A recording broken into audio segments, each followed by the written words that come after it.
Tov les Koulam, ça y est, on a repris nos bonnes habitudes et on revient dans notre étude qui relie les communautés d'Israël et les communautés des États-Unis, du Canada, de partout dans le monde, Paris, on est totalement tous reliés. Et c'est très fort de se retrouver particulièrement dans cette paracha de Lech Lecha, la paracha qui va voir la naissance du peuple d'Israël. Alors les amis, qu'est-ce qu'on va pouvoir sortir de cette paracha extraordinaire? Les amis, je voudrais vous dire simplement la chose suivante. La paracha de Lech Lecha voit les balbutiements de l'identité juive, de l'identité d'Israël telle qu'elle doit être. Et quand on va aller regarder un petit peu plus loin dans cette paracha, eh bien, il s'agit tout simplement de la naissance d'un projet. La naissance d'un projet qui est le projet d'Akadosh Baruch Hu. La première question qu'on doit se poser, c'est, mais enfin, Vayomer Hashem El Avram. La paracha s'ouvre sur le fait que Dieu parle à Abraham. Bon, pourquoi pas? Mais il y a quand même une question qui se pose. Mais qui est cet Abraham? Dans la paracha précédente, on avait Dieu qui parle à Noach. Sauf que avant de voir Dieu se dévoiler à Noach, on nous avait présenté Noach comme étant Ish Tzadik, Tamim Haya Bedorotav. Donc je me dis, si Noach est un Tzadik, je peux comprendre qu'il reçoit le dévoilement divin. Ici, on ne sait pas qui est Abraham. Du moins, le Midrash, le Abraham midrashique, on le connaît très bien depuis très longtemps. Mais la Torah n'a pas jugé bon de nous raconter toutes les histoires midrashiques sur Abraham pour voir à quel point il était tzaddik. Et lorsque Dieu se dévoile à lui, on ne sait pas, d'après la Torah, quelle est sa dimension, quelle est sa grandeur, qu'est-ce qu'il fait. Nous n'avons aucune indication sur les actions d'Abraham. Alors comment ça se fait que Dieu lui parle? Pourquoi Dieu a-t-il choisi Abraham pour se dévoiler à lui? Que sait-on d'Abraham? Eh bien, si on regarde un tout petit peu avant la paracha de Lech Lecha, c'est-à-dire les derniers versets de la paracha de Noach, c'est là qu'on va nous présenter Abraham. Et qu'est-ce qu'il y a marqué là-bas? Ve'ele toldot Terach. Terach holid et Avram, et Nachor, ve'et Haran. Voilà ce qu'on sait sur Abraham, c'est tout ce qu'on sait de lui. Bon, après on va voir qu'il va y avoir plein de péripéties, mais Abraham n'est pas acteur de ces péripéties. Tout ce qu'on sait sur lui, c'est qu'il est le frère de Haran et de Nachor et qu'il est le fils de Terach. Est-ce que cela suffit pour dire que Dieu se dévoile à lui? Eh bien oui. Parce que qu'est-ce que ça veut dire que Abraham est le fils de Terach? Ça veut dire que c'est le petit-fils de Nachor. Ça veut dire que c'est surtout le descendant de Héver. Abraham est un Hébreu. Voilà ce qu'on sait de lui. Voilà ce qui nous est présenté dans la Torah. Dans notre paracha, on va voir à un moment donné qu'Abraham est appelé Abraham à Ivri. Abraham l'Hébreu. Rachid nous dira, c'est parce qu'il a traversé le fleuve que le monde entier est d'un côté idolâtre et lui, il est de l'autre côté monothéiste. C'est vrai. Bien sûr que c'est vrai. Mais ce n'est pas pour ça qu'il est hébreu. Il est hébreu d'abord et avant tout parce qu'il est le descendant de Héver. Héver Navi Aya, nous disent nos sages, puisqu'il a appelé son fils Peleg en sachant que du vivant de son fils, il y aurait la tour de Babel. En d'autres termes, Héver porte en lui la dimension de la prophétie. Abraham, on ne sait pas à quel point il est tzaddik, du moins pas dans la Torah, mais on sait qu'il est le descendant de Héver. En cela, il porte, le potentiel prophétique. Mais alors, j'ai dit, on nous le présente à la fin de la paracha de Noach, et on nous le présente comment? On nous le présente faisant partie d'une famille, une famille très particulière. Terach est l'ancien de la famille, on pourrait dire c'est la génération d'avant, et Terach donc a 3 fils, Abraham, Nachor et Haran. Seulement on nous dit tout de suite, Haran olidet Lot. Très bien, il y a une suite des générations, mais voilà que la tragédie arrive. Vayamot Haran al pene Terach aviv be'eretz moladeto be'ur kasdim. Et Haran est mort du vivant de son père à Ur Kasdim, dans le pays de sa naissance. Ur Kasdim, c'est le nom de la ville, à Ur, en Chaldée, c'est-à-dire en Mésopotamie, c'est-à-dire dans le sud de l'Irak actuel. Mais pourquoi est-il mort? Le Midrash nous raconte l'histoire de la fournaise qu'on connaît très bien. Nimrod, roi de Ur, voyant que Abraham a détruit les idoles, eh bien va le jeter dans la fournaise. Et il pose la question à Haran, tu es avec qui? Tu es avec ton frère ou tu es avec moi? Et Haran dit, on verra bien. Et si Abraham s'en sort, je suis avec lui, sinon je suis avec toi. Abraham s'en sort, mais parce qu'Abraham est convaincu, et Dieu le protège. Haran, c'est un peu un trumpiste, c'est un peu quelqu'un qui s'arrange avec tout le monde, et donc il dit, Abraham il est sorti, alors je suis avec Abraham. Et donc lui ne sortira pas vivant de cette fournaise. Et c'est bel et bien le Midrash qui nous raconte toute l'histoire, mais en fait, dans le verset, c'est marqué, Be'ur Kasdim. Ur, c'est une fournaise. Comprenez bien dans quelle situation se trouve la famille hébraïque. La famille hébraïque est en Chaldée, à Ur. Mais Ur, c'est la ville des Kasdim. Pourquoi ne sont-ils pas dans le pays des Hébreux? On nous présente la famille d'Abraham sur fond d'exil. Et qu'est-ce qui se passe là-bas en exil?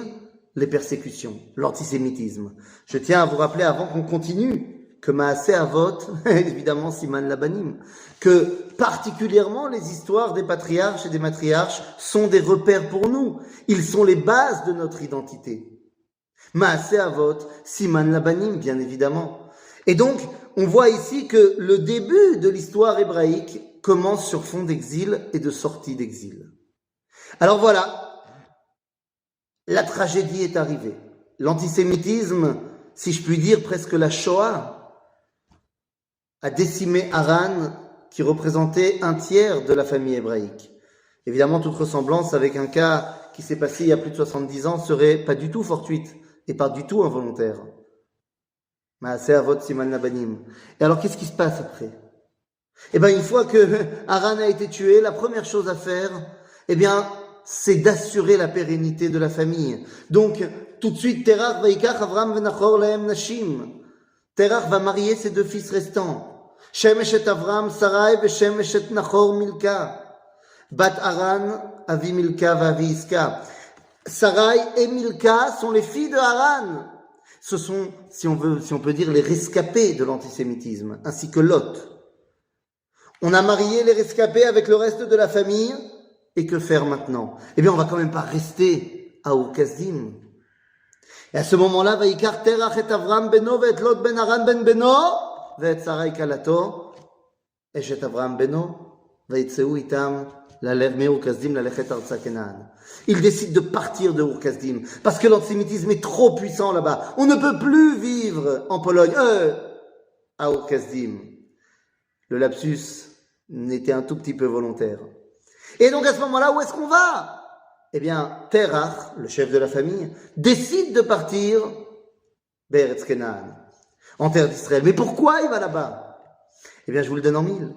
Parce que la terre de Canaan, c'est la terre des Hébreux. C'est marqué noir sur blanc dans le livre de Bereshit. Lorsque, à la fin de Bereshit, Yosef sera en prison, lorsque les chansons retrouvera sa place auprès de Pharaon, Yosef lui demande de lui glisser un mot auprès de Pharaon. Et il lui dit, dis bien à Pharaon que Gunov Gunavti me'eretz ha'ivrim, que j'ai été kidnappé du pays des Hébreux. Comme pour nous dire qu'il est une évidence pour tout le monde antique que la terre de Canaan, c'est la terre des Hébreux. Terach décide de rentrer sur la terre de ses ancêtres. Pourquoi? Pour fuir l'antisémitisme. Terach, c'est Herzl. Terach, il décide de revenir à Sion, c'est un sioniste, mais pas pour des raisons toraniques, pour des raisons laïques et sécuritaires. Haran, quant à lui, eh bien, c'est une victime de l'antisémitisme. Lot, c'est un rescapé de l'antisémitisme qui portera, eh bien, les traces et les cicatrices de la persécution toute sa vie. Mais qu'en est-il de Nachor? Lorsque Terach part en Eretz Kenaan, la Torah nous dit Vayavou at Haran, vayeshvu sham. Ils sont arrivés à Haran et ils sont restés là-bas. Pourquoi ils sont restés là-bas? Alors Haran, si on dit que Ur c'est là, Haran c'est là, Eretz Kenaan c'est là. C'est normal de ne pas faire la diagonale, parce que c'est le désert et qu'à l'époque, évidemment, on ne traverse pas le désert. Donc on va suivre le Tigre et l'Euphrate et on va descendre par la vallée du Jourdain. C'est normal d'arriver ici à Haran. C'est le chemin. Mais pourquoi on y reste? Pourquoi rester à Haran si tu avais décidé d'aller en Canaan? Eh bien, tout simplement parce que Nahor y est déjà. Lorsque plus tard, une génération plus tard, Abraham enverra Eliezer pour chercher une femme pour son fils Yitzhak, il arrivera à Haran qui sera appelé dans la Torah Ir Nahor. Et Rachid de nous dire que Nahor était le roi de la ville et Bethuel son fils également. Donc Nahor, il n'a pas besoin de fuir Ur-Kasdim. Ça fait bien longtemps qu'il est parti. Parce que Nahor a vu l'antisémitisme grandir et il n'a pas attendu de prendre le coup de bâton. Il est parti à Haran. Haran, les amis, c'est la grande ville. Haran, oui, je me permets de le dire, c'est New York. Haran, c'est New York de l'époque. Regarde, c'est pas seulement une mauvaise allusion, c'est vraiment la ville cosmopolite de l'époque. La civilisation araméenne, eh bien, va poser les bases de ce qui va devenir la civilisation américaine.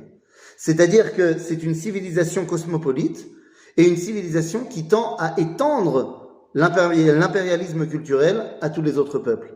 Eh bien, c'est ce que les États-Unis, l'Occident, eh bien, font aujourd'hui. Et donc, Nahor est parti à Haran. Maintenant, vous savez quel est le danger de Haran?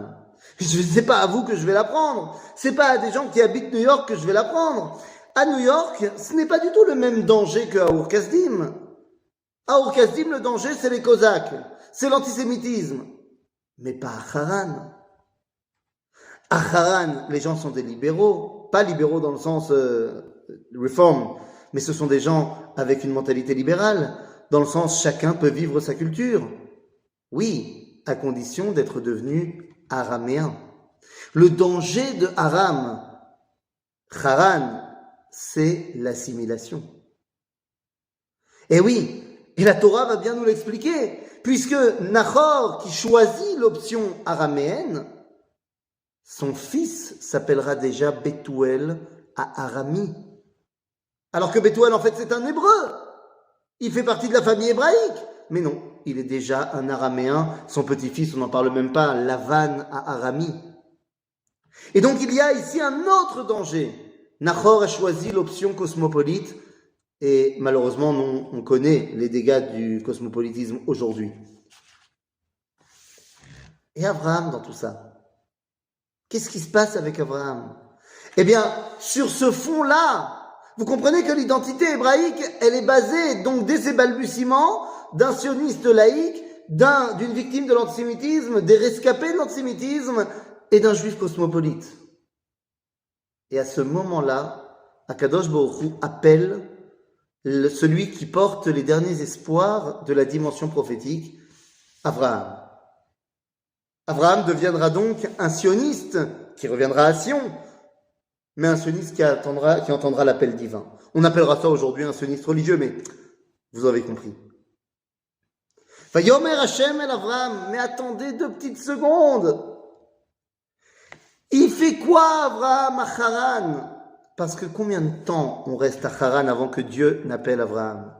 Eh bien, si on va selon le Midrash, où on voit qu'Abraham a découvert Dieu à 3 ans, et que c'est à 3 ans qu'il a détruit les idoles, et donc ce serait à ce moment-là, c'est là-bas qu'il a cassé les idoles. Donc ça veut dire qu'il a Haran, il fait quoi Abraham? Il a cassé les idoles, c'est bien beau, mais qu'est-ce qu'il fait maintenant? Eh bien, depuis 35 ans au minimum, 72 ans au maximum, Abraham est en train de créer un projet extraordinaire. Il a découvert le monothéisme et il veut le propager. Abraham décide de créer une religion monothéiste cosmopolite. Et il transmet cela à qui veut bien l'entendre. Et comme Abraham, c'est pas moi, et il est bien meilleur que moi, eh bien Abraham Avinu, Aïtan Ezrahi. Abraham Avinu, il réussit super bien dans son boulot de conversion globale du monde entier à la religion d'Abraham. Eh bien, nous dira le Rambam dans Ilchot Avodah Zarah, chapitre 1, Halacha 14, nous dit Ad shenit kabetsu elav alafim urvavot. Abraham a des dizaines de milliers d'élèves. Ça marche super bien, son truc. Il est en train de créer une religion cosmopolite et monothéiste. Mais ne vous y trompez pas. Ce n'est pas le judaïsme. Non, ce n'est pas le judaïsme. Ça ressemblerait beaucoup plus à une religion qu'on connaît bien aujourd'hui qui s'appelle l'islam. Religion cosmopolite, monothéiste. Pourquoi je dis l'islam? Eh bien, tout simplement parce que une religion, et je l'ai déjà dit, c'est ce qui rassemble les hommes autour de pratiques pour se rattacher au divin. Dans l'islam, il y a 5 piliers fondamentaux de l'islam, le jeûne du ramadan, la prière, le témoignage, le pèlerinage à la Mecque et la tzedaka. Ce sont les 5 piliers de l'islam. Quelqu'un qui les rejetterait n'est pas musulman. Dans le christianisme, il y a des dogmes fondamentaux du christianisme. Celui qui les rejette, il n'est pas chrétien. Mais quelqu'un qui rejetterait, qui fait partie du peuple juif et qui rejetterait les 613 mitzvot, commandements, eh bien, il reste faisant partie à part entière du peuple d'Israël. Le peuple juif n'est pas une religion. Religion vient du terme religius, relié, mais vous comprenez ce qu'on est en train de dire? Si le peuple juif est une religion, si le judaïsme est une religion, ça voudrait dire que, en français, tout celui qui n'est pas pratiquant, religieux, ne fait pas partie de la religion. Rabotai, de quoi on parle? Nous dit Abraham Avinu, moi j'ai un projet.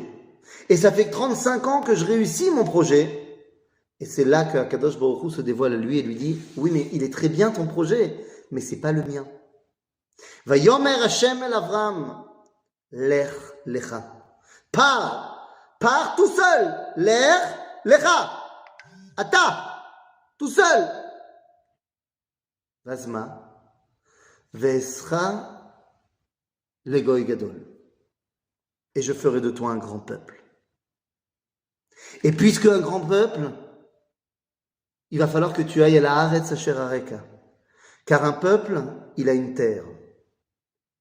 Rabotai, Am Israël n'est pas une religion, c'est un peuple, c'est une identité nationale. C'est une nation qui a un chez lui. Même lorsqu'il sera éloigné de son chez lui, il n'aura de cesse de vouloir y retourner. Des fois il pourra, des fois il pourra pas. Mais ce qui va nous garder dans notre cohésion nationale, c'est le rêve du retour à Sion. N'en déplaise à un certain polémiste, peut-être homme politique en France, qui défrait la chronique, Monsieur Zemmour, qui vit le rêve nachorien. Éric Zemmour est un nachorien. Il est le descendant de Nachor. Il a choisi l'identité cosmopolite. Il a décidé qu'il deviendrait un Français de confession israélite. Et il citera, à Dieu ne plaise, les citations de Bonaparte, qu'il faut que Paris devienne Jérusalem. Mais non. La tradition d'Israël a gardé l'an prochain à Jérusalem. Dieu dit à Abraham, je veux faire de toi un peuple avec une terre. Pourquoi faire? L'objectif n'est pas de se recroqueviller sur nous-mêmes. Et là, au contraire, le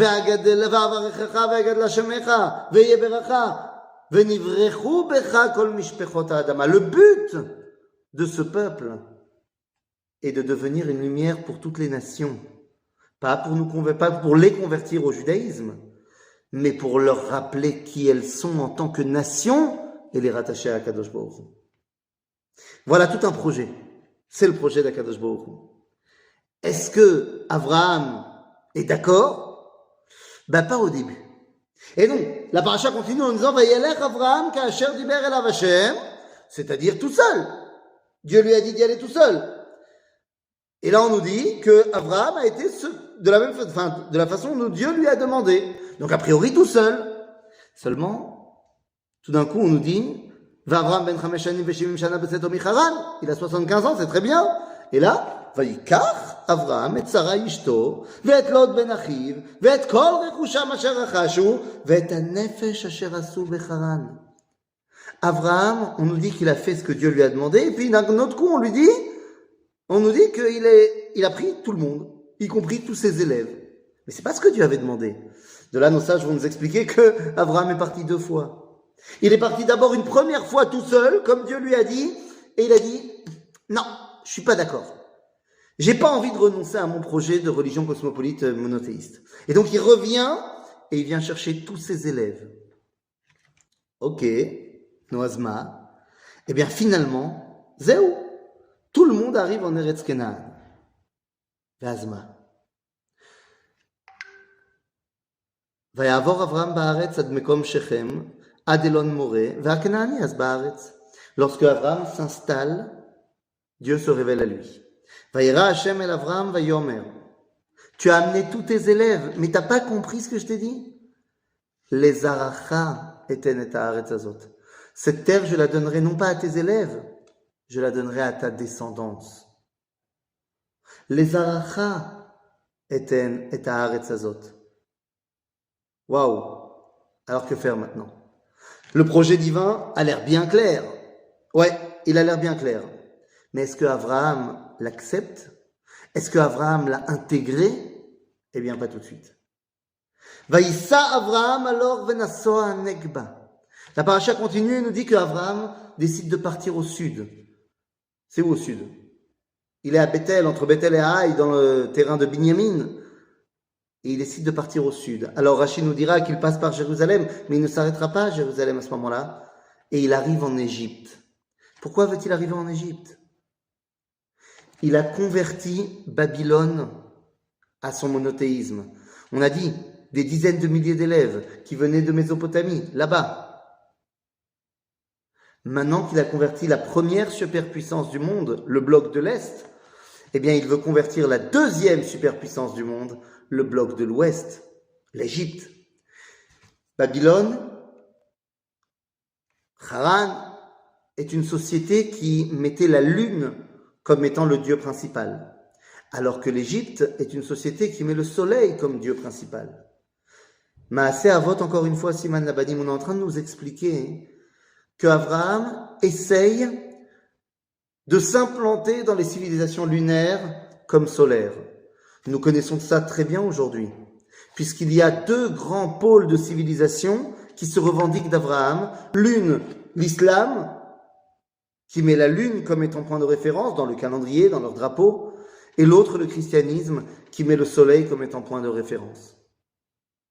Abraham essaye de s'implanter également en Égypte. Et là, à ce moment-là, quoi?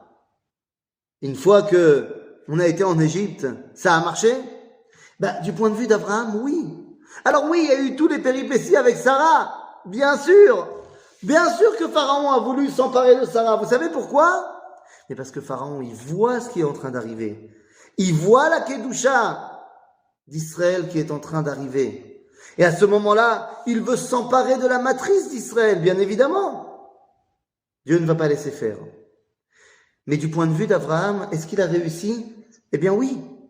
Puisque regardez, Abraham repart d'Égypte, non seulement avec des tonnes de cadeaux, d'esclaves, de servantes, de bétail, mais en plus, il reçoit une élève très importante. Il ramène avec lui Agar, qui d'après nos sages n'est autre que la fille de Pharaon. En d'autres termes, il a fait un deal avec Pharaon pour dire « Je t'envoie ma fille maintenant en stage chez toi pour qu'elle apprenne la Torah d'Abraham. »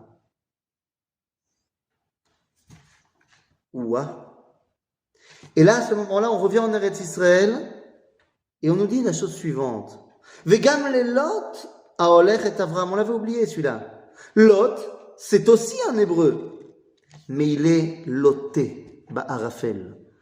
Il est voilé. Lot, ça veut dire voilé.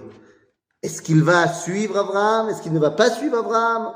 Est-ce qu'il est plus abrahamien, nachorien? C'est pas clair encore. Mais une chose est sûre, il a énormément de bétail lui aussi. Je vous rappelle que Abraham s'était fait passer pour le frère de Sarah. Lot est le frère de Sarah. Donc tous les cadeaux qu'Abraham a reçus, en tant que frère d'eux, Lot les a reçus également. Donc c'est tout à fait normal de trouver un Lot qui est avec énormément de bétail aussi. Lorsqu'ils reviennent en Eretz Israël, Lot et Abraham se disputent. Mais ils se disputent quoi? L'héritage de cette terre. Lot dit, Dieu t'a promis cette terre à ta descendance. Tu n'as pas d'enfant. Donc, quelque part, le seul fils que tu as, c'est moi. Je suis ton neveu. Mais c'est moi qui vais hériter de toi. Oui? Non. C'est moi qui vais hériter de toi. Et nous avons ici pour la première fois deux personnages qui prônent le monothéisme, qui sont de la même famille, qui se revendiquent de la même origine et qui se disputent pour la terre d'Israël. Encore une fois, toute ressemblance avec un cas actuel n'est pas du tout fortuit et pas du tout involontaire. Et finalement, comment Abraham va gérer la mériva, la dispute entre Lot et lui? Eh bien justement comme une mériva. Mériva, c'est quelque chose qu'on gère à l'amiable. Alors que la Torah nous présente la dispute entre Abraham et Lot comme étant une rive. Rive, c'est ce qu'on est censé gérer au Beth Hamishpat. Abraham aurait dû faire la justice, car oui, Dieu lui a promis la terre, mais elle n'est pas encore à lui. Et Lot faisait comme si elle lui appartenait déjà. Mais Abraham ne veut pas aller au conflit. Vous connaissez bien Abraham, Midat HaChesed. Il ne veut pas faire la justice, du moins pas encore. Et donc, il choisit la solution de facilité. Il dit à Abraham, à Lot, écoute, choisis un endroit et on fera les accords de Camp David, on fera les accords d'Oslo, je te donnerai une partie à toi, je veux pas gérer, voilà, retrait unilatéral. Tu fais ce que tu veux. Et une fois que Lot s'est séparé d'Abraham, Azma Koré, V'Hashem Amar El Avram. Acharei pared Lot meimo. Dieu se dévoile à lui une fois que la séparation avec Lot est actée. Et là, Dieu lui dit, ce que tu as fait avec Lot, en pensant que tu pouvais te séparer d'une partie de la terre d'Israël, car tu ne veux toujours pas comprendre quel est le projet. Eh bien, sache que maintenant que tu t'es séparé de lui, écoute-moi bien. Acharei pared Lot meimo, sana enecha ureh. מן המקום אשר אתה שם צפונה ונגבה וקדמה וימה כי את כל הארץ אשר אתה רואה לך אתננה ולזרעך עד עולם.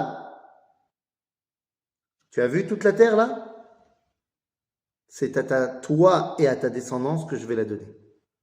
Tu n'avais pas le droit de te séparer d'une partie de la terre pour la donner à l'autre, car je te l'ai donnée à toi et à ta descendance. Il va falloir que tu comprennes, Abraham, et ça y est, maintenant il comprend, que le destin du peuple d'Israël est lié à la terre d'Israël. Il ne pourra pas s'exprimer pleinement à l'extérieur. Et bon, maintenant qu'on vient de lui repromettre encore une fois que c'est à sa descendance qu'il allait donner la terre d'Israël, mais que faire? Abraham, il n'a pas de descendance. Il a tellement pas de descendance que la Torah nous dit Achara devarim ha'ele hayad dvar Hashem el Avram b'machazeh lemor. Al tira Avram. Nous sommes après la guerre qu'Avram devra faire pour aller libérer Lot. Anochi magen lav srachar b'mod. Vayomer Avram Adoni. Vayomer Avram Adonai Elohim. Ma titen li. Vanochi olech hariri. Tu m'as tellement fait des promesses fantastiques, mais je suis stérile. Ou ben meshek beiti yoreshoti. Damesek Eliezer. Peut-être que finalement, celui qui va hériter de moi, c'est mon élève. Il retombe dans ses travers de vouloir transmettre à ses élèves, de recommencer une nouvelle religion, mais cette fois, pas avec les gens de l'Est, mais avec les gens de l'Ouest. Damesek Eliezer. Peut-être qu'il veut créer ici maintenant le christianisme. Il va avoyer. Après l'islam, le christianisme. Et Dieu lui dit, mais, Shnia, Vayomer, Hashem, והנה דבר השם אליו לאמור לא יירשך זה כי אם אשר יצא ממך הוא יירשך. Dieu lui dit clairement, mais non, mais tu n'as pas compris. Ce n'est pas lui qui va hériter, c'est celui qui sortira de tes entrailles. Ça doit être une famille, un peuple. Parce qu'avec un élève, on peut se séparer de l'élève, comme va faire Rabbi Yoshua ben Perachia qui se séparera de Jésus. Aval une famille, on ne s'en sépare pas. Très bien. Abraham a compris. Abraham accepte. Nahon, ça passera par ma famille, par mon fils. Mais ça ne marche pas avec Sarah. Et à ce moment, vous connaissez l'histoire, Sarai vient voir Abraham et lui dit, écoute, prends Agar et un fils avec elle. Ça fait 10 ans qu'on est en Eretz Canaan, je n'ai toujours pas réussi à avoir d'enfant, essaye avec Agar. Mais rappelons-nous, Agar, du point de vue d'Abraham, c'est l'idéal qu'il recherchait. Puisque Agar n'est autre que la fille de l'Égypte. Et donc pour Abraham, c'est un compromis magnifique entre l'idée qui est la sienne, d'avoir une religion cosmopolite, et l'idée d'Akadosh Baruch Hu d'avoir un peuple qui passe par son fils. Il a fait, on a collé les deux. Et il va y avoir un fils qui s'appelle Ishmaël, on le connaît très bien. Le problème, c'est que lorsque Ishmaël vient au monde, se crée une nouvelle identité qui se revendique des descendants d'Abraham. Nous le connaissons très bien, l'islam d'aujourd'hui, qui est monothéiste et qui prétend avoir le monopole sur la terre d'Israël, sur la relation à Dieu. Ishmaël est l'aîné. Oui, mais n'oublions pas une chose. D'après l'enseignement de la Torah, Agar est la servante de Sarah. Vous savez, à l'époque d'Abraham, la Torah n'a pas encore été donnée. Mais il y a des lois. Il y a des lois qui gèrent la vie en société. Eh bien, parmi ces lois, nous les avons retrouvées. Ce sont les lois de Hammurabi, qui sont exposées au Louvre. Et on a là-bas les lois sur l'héritage. Dans les lois de Hammurabi, tout à fait. Et là-bas, on nous explique que si un homme est marié et que sa femme n'arrive pas à avoir d'enfant, il pourra prendre une servante. Le fils deviendra l'héritier uniquement dans le cas où la femme légitime n'a pas d'enfant. Mais si la femme légitime a un enfant plus tard, eh bien, le fils de la femme légitime devient l'héritier et le fils de la servante redevient fils de servante et n'aura droit à rien. Ishmaël est l'héritier d'Abraham durant 13 ans, jusqu'au moment où Yitzhak va venir au monde. À ce moment-là, il redevient le fils de la servante. Il doit devenir une aide pour Yitzhak et non pas, le remplaçant de Yitzhak. Tous les problèmes que nous avons aujourd'hui avec le monde musulman, c'est ce complexe terrible qu'ils ont d'être le fils de la servante alors qu'ils voudraient être le fils de la femme légitime.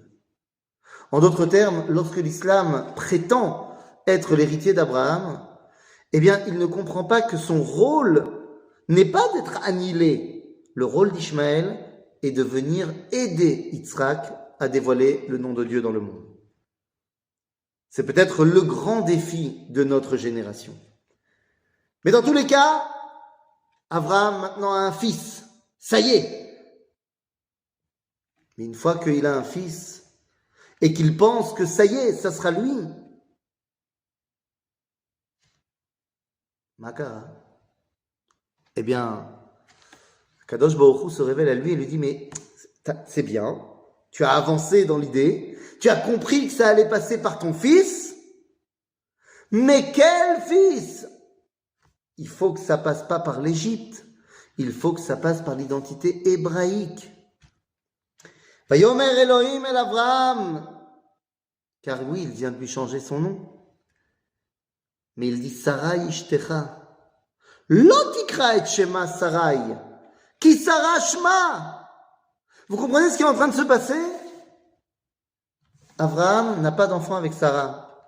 Je ne sais pas depuis combien de temps ils sont mariés, mais ça fait des dizaines d'années, ça fait au moins 10 ans qu'ils sont en Eretz Israël.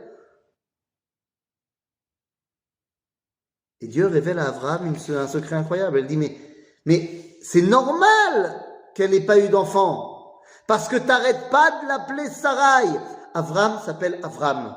Et à un moment donné, Dieu va lui changer son nom en Abraham. Avamon goim netaticha.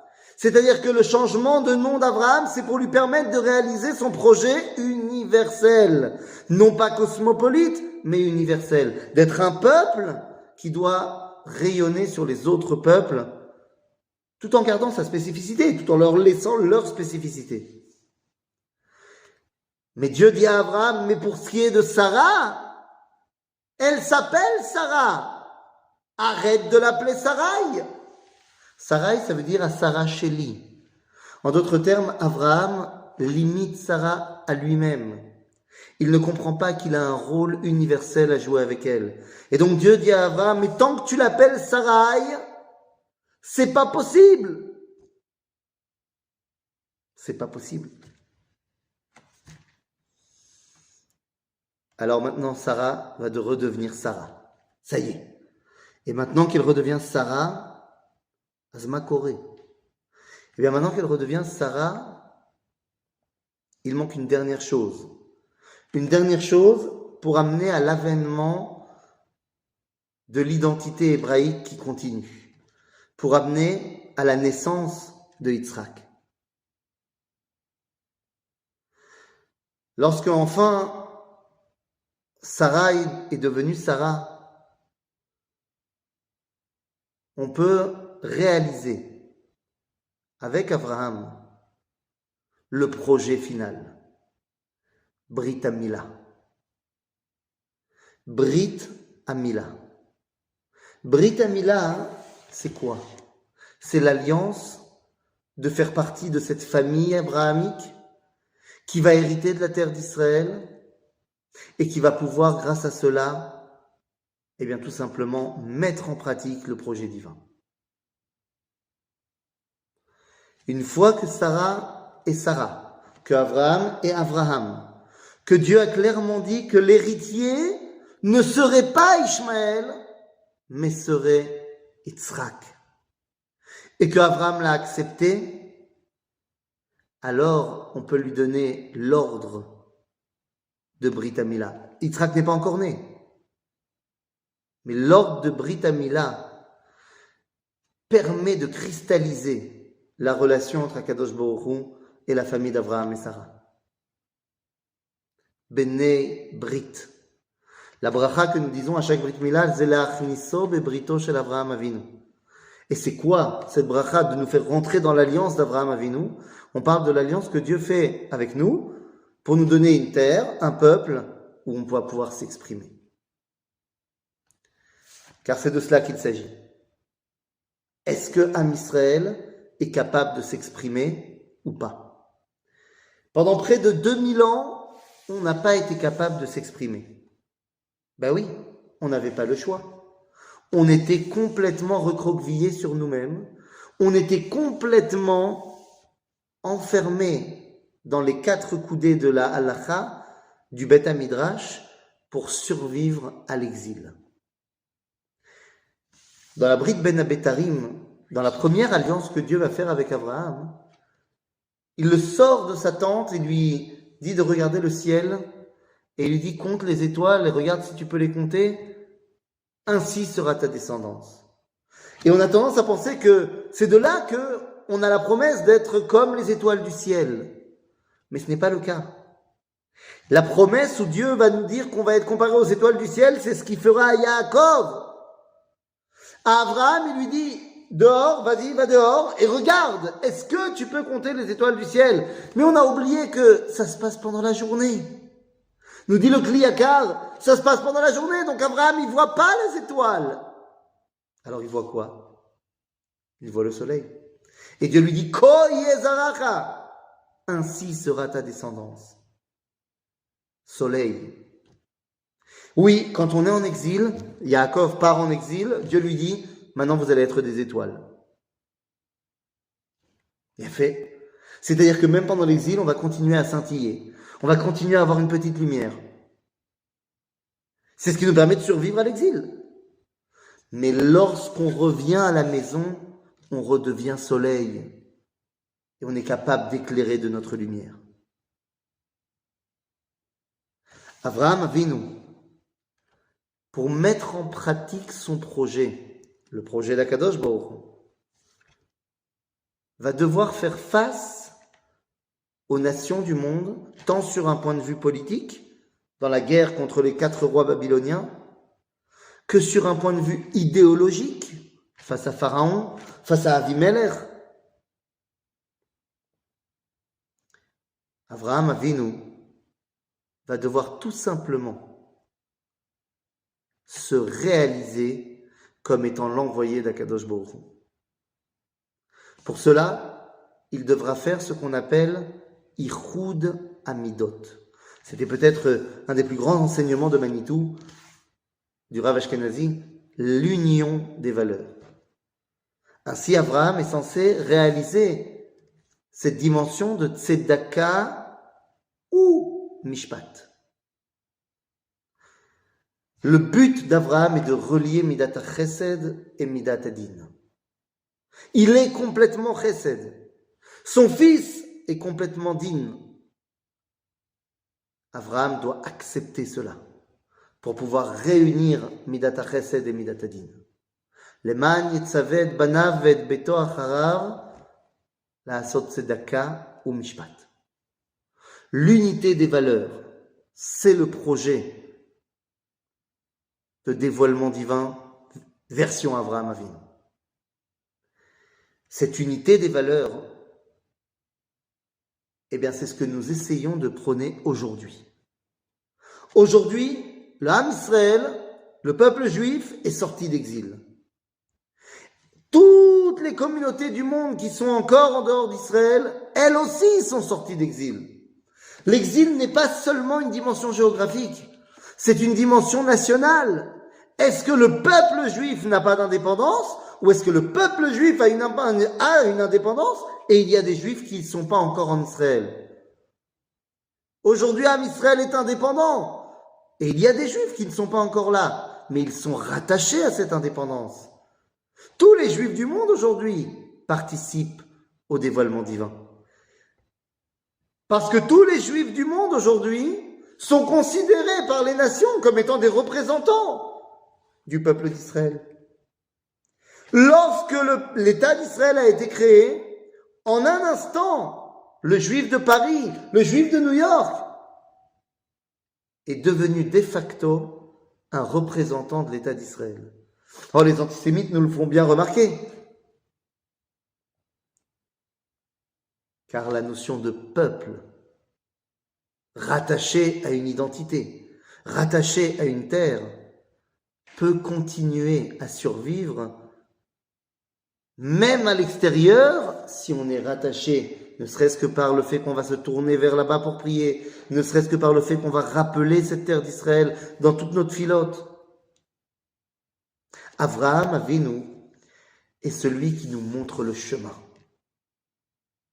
Si Terach avait voulu venir pour se sauver, Avraham vient pour nous sauver. Avraham vient pour nous montrer le chemin, pour nous montrer le chemin de la résurrection nationale. À son époque, c'était la résurrection depuis Ever. À notre époque, nous prenons enfin pleinement mesure d'être Venivrechu becha kol mishpechot ha'adama. Aujourd'hui, nous avons atteint la dimension d'Israël. Nous sommes passés de Yaakov à Israël, nous avons terminé l'exil et nous avons retrouvé notre identité nationale. Il est temps maintenant d'atteindre cette dimension de Yeshurun, c'est-à-dire celle qui a un message à donner à l'humanité. C'est aujourd'hui que nous sommes redevenus soleil et que nous pouvons donc commencer à éclairer de notre lumière le monde entier. Ça ne veut toujours pas dire qu'il faut les convertir au judaïsme, mais ça veut dire qu'il faut leur montrer comment un peuple peut se lier à Akadosh Baruch Hu. Voilà la promesse d'Avraham Avinu. Voilà le message de Lech Lecha. Ainsi les chassidim, lorsqu'ils nous diront Lech el atzmecha, retour vers ton essence, eh bien maintenant on comprend ce que ça veut dire.